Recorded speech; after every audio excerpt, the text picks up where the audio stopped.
But now, I'm going to start again. I'm going to do the full loop. And this will be the second lap within a mile walk. And this hand that the phone is in, it feels stiff, but that's part of it.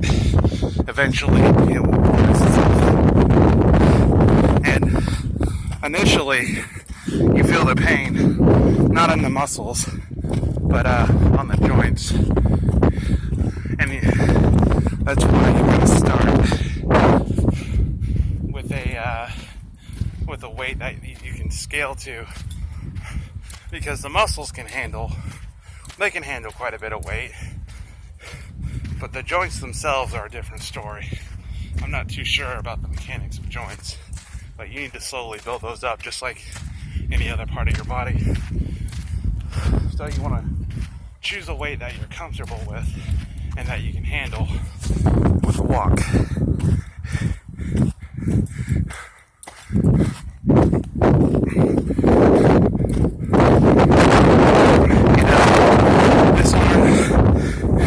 This arm here is actually weaker than my right arm, so we'll see if I can do a full loop with it.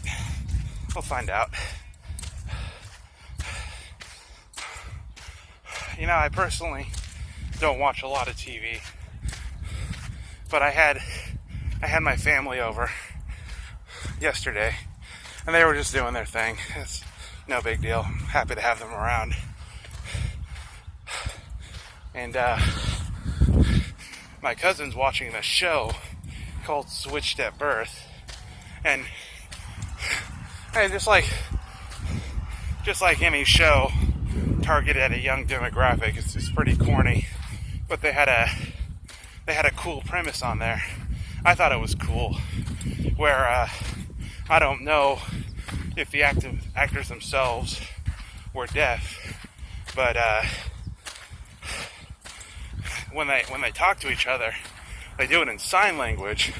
So not only are you watching the show, but if you watch it long enough, you start to pick up on sign language, and it's actually a really interesting premise to visually learn and hear something that you can learn from other people, such as sign language, because in addition to the sign language, they also have subtitles, so you can figure out what the hand gestures mean. And I thought that was a really interesting premise. It's definitely an interesting way to teach a young audience sign language, if the young audience is actually into learning. That's a pretty big if these days. And of course, after you got the core premise of sign language out of the way, you've got your standard human drama, trying to figure out who's talking about what, who's into who, stuff I don't really care about. But the premise itself was interesting. See this hand right here? It's already starting to hurt. It's because it's a weaker hand. It's not my dominant hand. But we'll see if I can make it to the end. I can always try. There's no harm in trying. There's only harm in giving up and going away. And then there's the sun that knocked me out last week.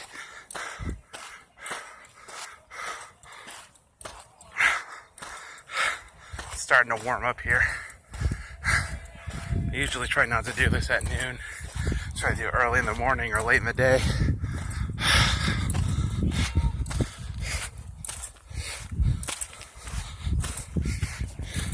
Yeah, the weakness in this hand is not just in the muscles, but it's also in the grip itself. So, like the fingers are hurting, the core of the hand is hurting. The muscles are doing okay. They're not in pain.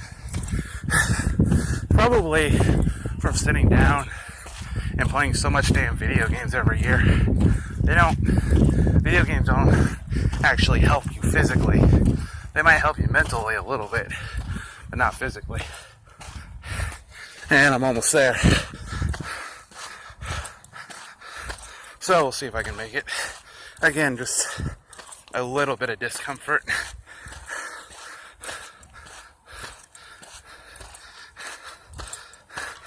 And then as usual, when we get to the end, we'll just drop the bell.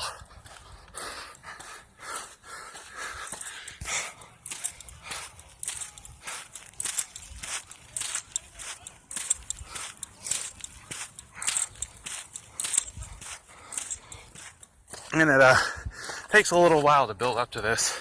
It took me almost 3 weeks.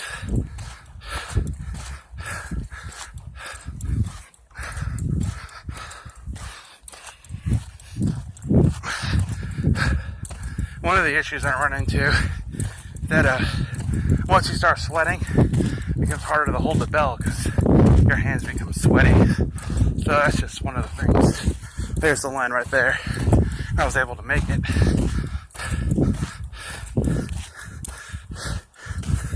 Drop the bell. Oh, man. It's definitely not easy. Now this hand feels stiff and this hand does not. So we'll switch hands.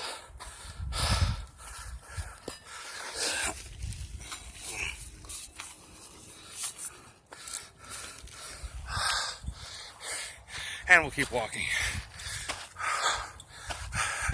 I haven't been back to my college campus in a little while. I'm wondering how it's changed. Because I still got to do my BA work. But I think I'll maybe do it online if possible, or be on campus as little as possible. Because, I do a lot of work in my spare time. I have maybe a contract at IBM coming up after this contract. That's a year-long contract. I still have to discuss it with my family because it's definitely quite a ways away from here. And then I'll see if I can get that contract and we'll see what happens. One of the things I was concerned about is I looked at the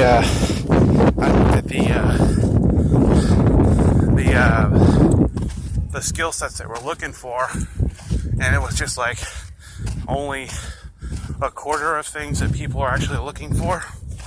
So I match up my skill sets with what they're looking for and try to find out if there's anything more expansive. Because, you're managing systems, you're managing multi-million-dollar infrastructures. So you got to be able to know a lot, work under pressure, work with users, come up with solutions in a timely manner. When I say timely manner, I mean just either as soon as possible, or you just work with your team to come up with one. Sometimes there can be a solution out there and it's just not written down, and that's why you consult with the team just to see if there's anything you missed. Of course, then there's implementing those solutions, and that can take quite a while because sometimes the solutions you come up with don't always work. It just goes right down to failure, process of elimination for solutions, and that can take quite a while. For example, at my work, we had a printer fail, and we checked the software. We checked it on the print server stuff that we have at the work. I don't have access to it, but other people do. It was just fine. Turned out it was a hardware issue. The sensor in the paper tray actually failed. That's why I was throwing an empty paper tray error. And then there was like 3 of us working on it because it's a printer that's in production in a courtroom, so it can't be out too long. You have to fix it as soon as possible, get it hooked up, and get it back in there as soon as possible, so they can continue along with what they're doing. And it's quite a strange world we live in, where so many traditional trades or jobs or careers or whatever you call them have intersected with technology.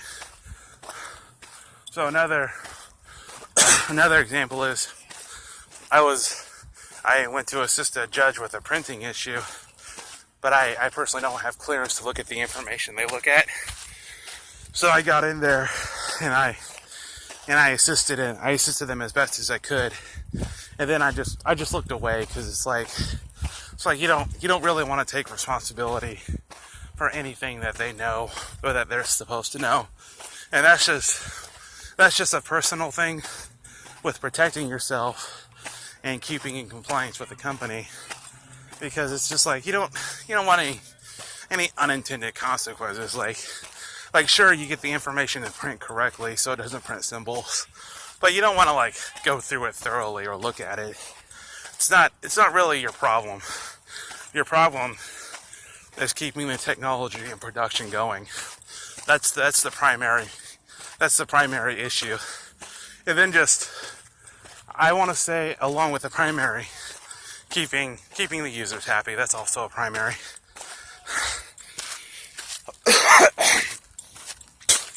But eventually, my colleagues who do have the proper clearance to look at that stuff, they went in there and helped her out. And it takes a lot of pressure off of me. Not because I can't fix it, but because I don't really want to look at anything I'm not supposed to look at. And I don't really care to. Sometimes knowing too much in this world can get you into a lot of trouble. And that's just something a lot of people can't seem to grasp. Or sometimes putting yourself out there in a certain way can cause issues. I've had companies talk to recruiters, and then either the recruiters misinterpret what they're looking for, or the companies just didn't. The companies themselves just didn't articulate what they were looking for properly. So when you go and do the interview and they tell you they're looking for something else and it's not what you prepared for, it's really confusing. And it's not the recruiter's fault, it's not the contractor's fault, not even the company's fault. Sometimes what they're looking for just can't be articulated, it can't be talked about, and it can't be said. You just got to know about how to handle hard drive failure, how to handle printer failure, how to handle production failure. And a lot of that stuff can't really be written down that well. That's why you run into issues with documentation and stuff like that. It's just like, how do you articulate what you just did? Especially if it's scanning issues. If it's like scanner setup, you get it. But if you tried a bunch of things and one of them worked, and then you were just doing it on the fly very quickly just to get production technology up and running, and you weren't really paying attention, it was just instinctive, then how do you articulate and write down what you did? It's really a difficult problem, because speed is necessary to keep things running smoothly, while also meticulous thinking and troubleshooting skills are also necessary. So you gotta blend them together as best as you can.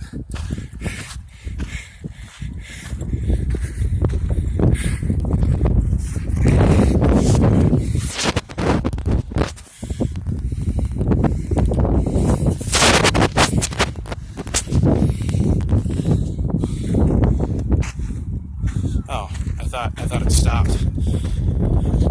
But you gotta blend your skill set as best as you can to match your production environment. And sometimes that's not always easy.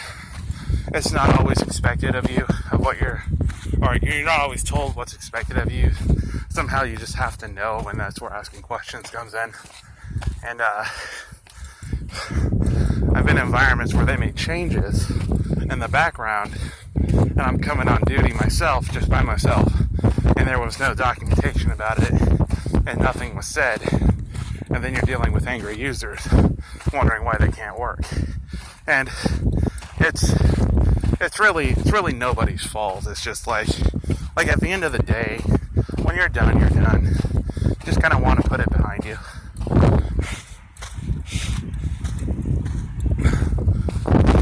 And that's kind of work or a career, depending on your point of view. It's like you go there, you do your thing, you do the best you can, and you go home. If you're working 70 or 80 hours a week and you love what you're doing and your heart is totally into it, then that might be considered a career. Me, on the other hand, I gotta have like time to acclimate and time to unwind, because working around technology will wind people really, really, really tight to an unnerving degree.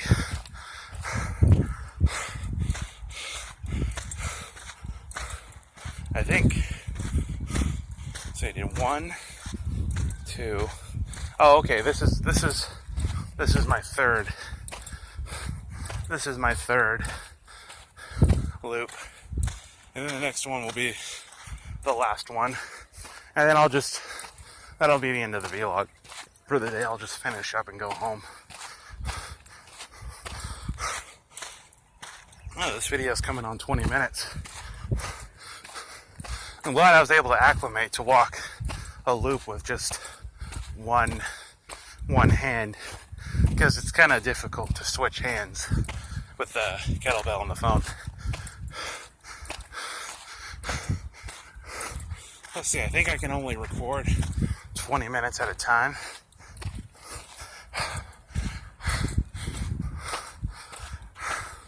I just look around here.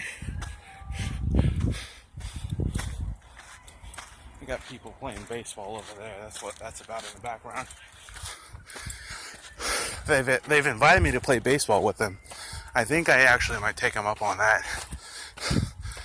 I think it actually might be considered more like softball, because hitting a baseball on this side of the fence might put track users in danger. So far it's like, I don't know if you can see it, but it's like a little tennis ball over there. And then there's the loop over there. So far, this has been a really productive workout. I've enjoyed it.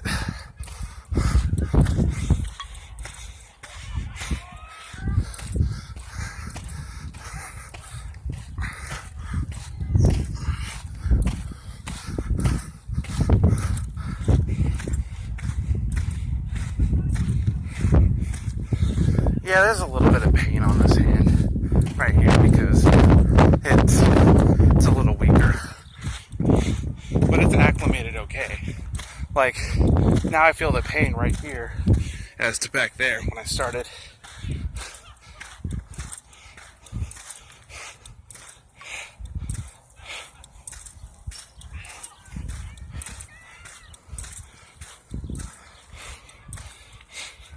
I think I've got like 1 more minute, and then I'll just put the phone away and finish up. I thought the runtime on this phone was 15 minutes. I guess I was wrong.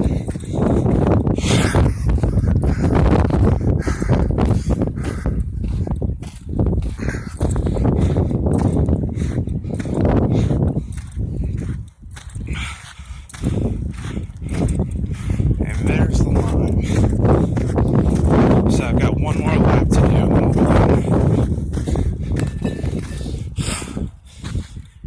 Alright. I'll catch up with you exercising folks on another day. Later.